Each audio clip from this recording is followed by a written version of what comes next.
All right, if you're a web developer or even just casually, maybe you vibe code websites, you're gonna like this tool I have to show you today. This is Pixefy over on AppSumo. It's a Chrome extension that lets you do a ton of super handy things. Now, this is a $19 lifetime deal, and I know a lot of times lifetime deals can get expensive. You pay once, but you might pay hefty upfront. This one is different. It's actually just 19 bucks. There's no upsells. Well, the only upsell would be if you want to use it for more than one person. So they've got tiers for multiple users, but all features are available for just 19 bucks. So keep that in mind as I show you everything that it does. So here's the AppSumo website. Let's imagine I was the developer of AppSumo's website. To be clear, I definitely was not, but if I was and I was about to maybe launch some new features or come up with a new design, I definitely would want to see what it looks like on multiple devices. So Pixefy, which is a Chrome extension, makes that super easy. You just click up here and then it launches the same website across multiple devices at once. So you can see over here, this is a Pixel 9 Pro, we've got an iPhone 15 Pro, an iPad 10th generation, and then I've got a MacBook Pro 15.4 inch over here. Now, I'm on a 27-inch monitor. Usually I only record a portion of my screen, but for this tool, I think we should go big. So let's make this thing full screen. We're now seeing all 27 inches, and I can easily scroll left to right to see all of the devices in one go. Now I can also add in or remove devices if I like. So there's a plus button up here that lets me add in another device. So let's say I wanted to go with, how about a MacBook Air? Let's do that. We'll go desktop, Apple, and we'll go with a MacBook Air M2, and we can see what that's gonna look like. That shows up right over here on the end, and now I've got even more screens to scroll through. All right, I'm gonna be honest with you. At this point, it's kind of a handy parlor trick. It's certainly helpful, but maybe not even worth $20. But of course, this does a whole lot more than just this. Here's one cool feature. I can scroll through the page and it updates all of the devices at once. So if I wanna quickly see, well, what does the footer look like on mobile and tablet and desktop? Well, I'll just scroll to the bottom of the page and I can easily see the footer on all of these devices at once. Well, except for the MacBook Air, which is apparently lagging behind. There we go. So that sync is controlled by this item up here. I can click the little drop down and you can see that I can sync up clicks, scrolls, as well as selections. So this multi-pane view is really handy, but I also like going over to this view right here. They call it split view. And then I just get two screens that I can look at, maybe like a mobile view and a desktop view. That's honestly enough for me for most edits. And then I can scroll through and make any changes necessary. And that brings me to one of the next features, and that's actually making changes to the website. Now, of course, it's not going to update a live website, but it will record all of the changes that you make, and then you can easily export them. You can also just have an AI-aware context that you can use if you're vibe coding websites. I'll show you how all this works, but first, let's get into the rhythm of actually modifying some content on the screen here. It's pretty simple. We've got two options. We can choose this pointer right here, which is like an inspector that you might see in the developer toolkit of your favorite browser. And let's say I scroll down and I wanted to change this font color from kind of the orange color. I can just select it here and I can see the colors and I can change it to be anything I want. So I'm just gonna change it to be this blue color here. And if I click away, you can see that now the color is blue. I can very quickly see what that'll look like on my screen. And this goes for literally anything that you see in terms of CSS. I can click on background elements. I can change classes. You can do anything you want to edit the CSS and you'll see a live mockup. You can also edit the HTML. So there's a pencil icon right over here. If I wanted to change the name of this description, looks like I already did, I can go ahead and just write in an actual description here. This lifetime deal will blow your mind. All right, cool.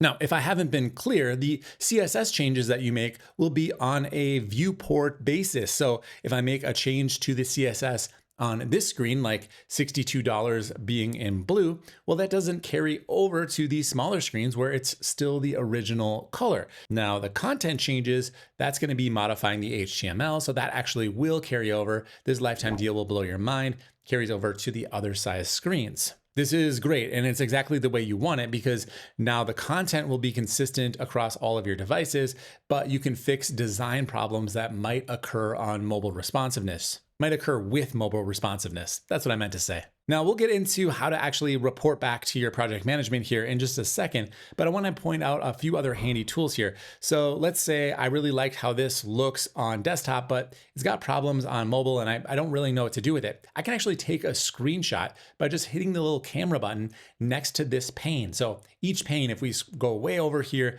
to the desktop view, you can see that this has a screenshot. So I can go ahead and take one of the full page or just the visible area or even just a selection. So this part, I like this, but this part over here, I'll do a selection here as well. That one I want to work on as an example. So I took the screenshots, right? But where did they go? Well, that brings me to this little icon right over here. It looks kind of like a pulse. This is the activities tab. This is where we can see not only our screenshots down here, we can see them, but we can also see all of the changes we made across this URL. So the URL is at the top here, and you can see I've changed the color and I've changed some of the text. If I want to undo this really easy, I'll just click the triple dots here and I'll clear the changes and eventually it will get back to its original state. And by the way, as I scroll around, if I want to return to where the changes were made, just simply click on the change itself and then it shows me where this is, and I'll go ahead and revert in this case. Now, before I choose clear changes, let's quickly take a look at the other options here.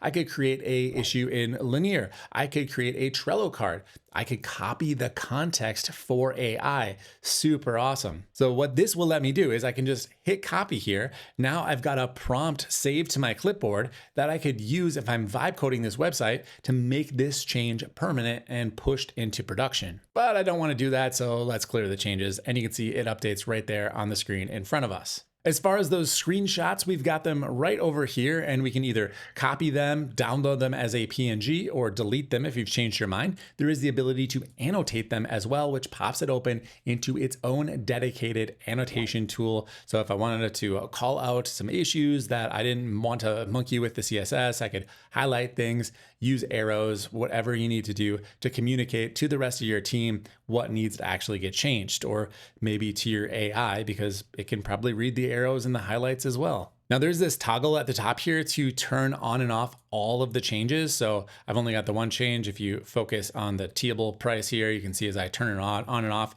we can see the actual changes made. If you've done a lot of changes, this will give you a really clear before and after. When you're sure that everything's looking the way you want, you can click the triple dots and you can actually just download everything all in one go. We can either copy it, download all, copy the context for all of them to AI, or go ahead and use the built-in integrations. Now, if all of that wasn't enough or wasn't worth 20 bucks to you, I've got one more killer feature. It is the SEO checker. It's this little crosshairs up at the top with a notification icon next to it, that little green circle. Well, you click this and we get a ton of very helpful SEO information. There's an overview tab here where I can quickly look and see what's good and what might need some improvement. But honestly, I like kind of just scrolling through the different sections here and seeing what I can pick out. Like, for example, AppSumo's homepage doesn't have an H1. What do you do in AppSumo? That's like rule number one of writing SEO or, making web pages. You need an H1 tag. So go ahead and add that in and you'll get a little bit higher SEO score. That matters. But I digress. Let's continue on. There's a social section over here, really handy to see how things are going to look when they're shared online. So I can see the OG image. I'll get warnings up at the top here if I'm missing an image, or maybe I've missized them so that it's not going to display properly on the social media networks. I got links up here. I can see all of my links on the page, which ones don't have anchor text, which ones have anchor text, and which ones are no follow. And then I get an actual list of every single link on the page. I can see how it's displayed to LLMs, whether it's indexable, whether there's an llm.txt file, which I don't know that that's really helpful. If you do, leave me a comment down below. Do you need an llm.txt file? I think LLMs are kind of smart and they can read things and they don't need a dedicated document, but that's just my feelings on it. And then lastly, we have the images section over here where I can easily see all of the images on the page. Now, is this SEO checker going to replace your SEMrush subscription? No, of course not. That's ridiculous. It's just a handy thing as you're developing a website to just dot your I's, cross your T's, make sure everything is as you suspected it was. So that is Pixefy on AppSumo. I feel like this is a genuinely useful and affordable tool. So if you're doing any web development at all, even on a super casual level, I think you can justify the 19 bucks that it costs over at AppSumo. Now, there's one other thing I want to mention, and that's having multiple users, because as I mentioned at the top of the video, you can buy tier 2, which gives you 5 users, or tier 3, which gives you 20 users. Now, how do you actually manage these? And kind of the first thing that came to mind for me was, can I give my clients access to this tool while we're working together and then take back the license when we're done and reuse it for another client? And unfortunately, the answer is no, you can't. So essentially what happens is, while you're using the tool itself, so I'm inside of the Pixefy Chrome extension here, I click on my user avatar in the upper right-hand corner, go to your subscriptions, and then you can see your users right here. If you click into manage your users, that pops you open into your Pixefy account. And you can see here, I've actually added a second user in, but unfortunately there is no way for me to remove them from the account. I can click anywhere I want, and there is no way to take that user account away. So really that's the only downside I see to this tool, is I can't abuse the use of it by regurgitating the license for other clients. I suppose that's fair, but just thought I'd mention that in case anyone else had the same idea that I had.